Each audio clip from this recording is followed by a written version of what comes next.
Hello friends, Radhe Radhe, जय श्री कृष्णा। और कैसे हैं आप सब? आशा करती हूँ आप सब बहुत ही अच्छे होंगे। और फ्रेंड्स, मैं फिर से एक नई कहानी के साथ आ चुकी हूँ। आज मैं बात करने वाली हूँ कि एक बार की बात है कि एक जंगल में बहुत सारे मेंढक थे और अपने में प्रतियोगिता किया करते थे, अपने में खेल कूद करते थे। उनकी वही दुनिया थी, उनकी वही मस्ती थी और उसी में खुश रहा करते थे।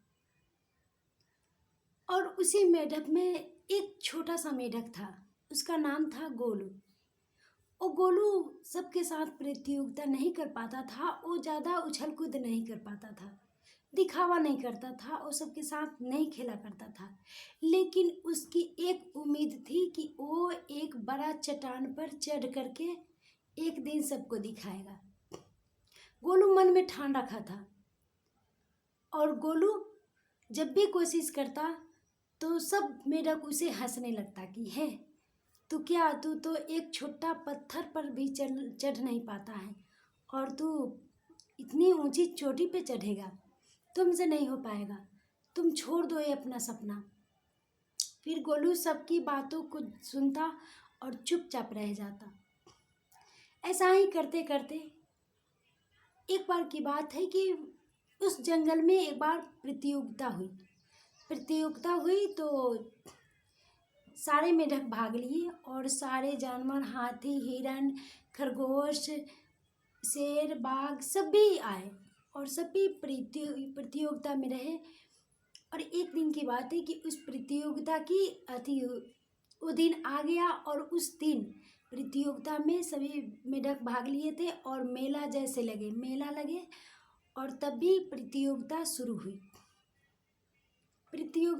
हुई तो क्या हुआ कि सारे मेढक चढ़ना स्टार्ट कर दिए। सीटी बजी और सारे मेढक चढ़ना स्टार्ट कर दिए तो हिरन, भालू, खरगोश सारे जानवर चट्टान की ऊंचाइयां देख करके कहते कि हमें नहीं लगता है कि ये सारे मेढक उतनी ऊंचाइयां पे चढ़ पाएंगे, हमें नहीं लगता है। और सारे मेढक सबों की बात सुनते और मन में सोच लेते कि नहीं, ये सच बोल रहे हैं कि मैं इस पे नहीं चढ़ पाऊंगा। और क्या करते कि फिसल करके नीचे आ जाते। ऐसा ही सुनते और नीचे आ जाते। सारे मेढक ऐसे कर करके नीचे आ जाते, उतर जाते। फिर क्या हुआ कि गोलू जो था, वो छोटा मेढक, वो चढ़ता जा रहा था, चढ़ते जा रहा था। तभी सभी अचंभों में पड़ गया कि यार गोलू तो वहाँ ऊंचाइयाँ पे चढ़ते जा रहा है, लगता है ये अति हो जाएगा, सफल हो जाएगा। फिर क्या हुआ कि गोलू ऊंचाइयाँ के चोटी पे चढ़ करके और बहुत खुशी होने लगा। तभी सारे भालू, खरगोश, जीव जंतु जितने भी थे, वहाँ पे मेला लगी थी, जितने सारे जानवर थे, मेढक थे, सारे सीटियाँ मारने लगे, तालियां मारने लगे और गोलू वहाँ चढ़ करके बहुत खुश हुआ। हाथी तभी हाथी सोचा कि गोलू की माँ आई और गोलू की माँ आई तो सारे मेढक बोलने लगे कि ये कैसे चढ़ गया, सारे लोग तो ऐसे ऐसे बोल रहे थे, चढ़ कैसे गया। तो गोलू की माँ बोली कि हमारा गोलू बचपन से ही वो बहरा है, वो कुछ सुन नहीं पाता है, इसलिए उसे कुछ सुनाई नहीं दिया और वो चढ़ता गया। हाथी इतना सुन करके वो अचंभों में पड़ गया और सोचने लगा कि जिस तरह ये मेढक किसी की बात को नहीं सुना और वो चढ़ता गया, ऊंचाइयां छूता गया, उसी तरह काश मैं उस तरह होता, काश मैं भी उस तरह अगर। दोस्तों, उस मेढक की कहानी नहीं दोस्तों, हमारी आपकी है।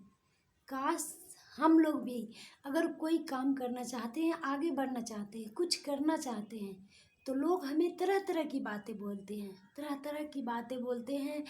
तरह की सवाल उठाते हैं, बहुत नीचे दिमाग से हमें देखने लगते हैं। और फिर हम क्या करते हैं कि उनकी बातों को देखकर, उनकी बातों को सुन करके, उन्हें देख करके हम क्या करते हैं कि अपना मुकाम हासिल करना बंद कर देते हैं। फिर क्या होता है, उसके बाद हम जहीं का वहीं रह जाते हैं। और वही अगर हम बहरा बन करके, किसी की बातों को अनसुना कर करके, अनदेखा कर करके और आगे हम बढ़ते चले जाएं तो एक दिन हम मुकाम ज़रूर हासिल कर लेंगे। ज़रूर आप हासिल कर लीजिएगा। इसलिए किसी की बातों को ज़्यादा दिमाग मत दीजिए सुनने में और ना ही अति करने में। कोई नहीं चाहेगा कि आप ऊंचाइयां पे उठो, बल्कि चाहेगा कि आप नीचे गिरो। इसलिए आप क्या करो कि किसी के बात को सुनो मत, अनसुना कर दो और अपना कामयाबी हासिल करते रहो।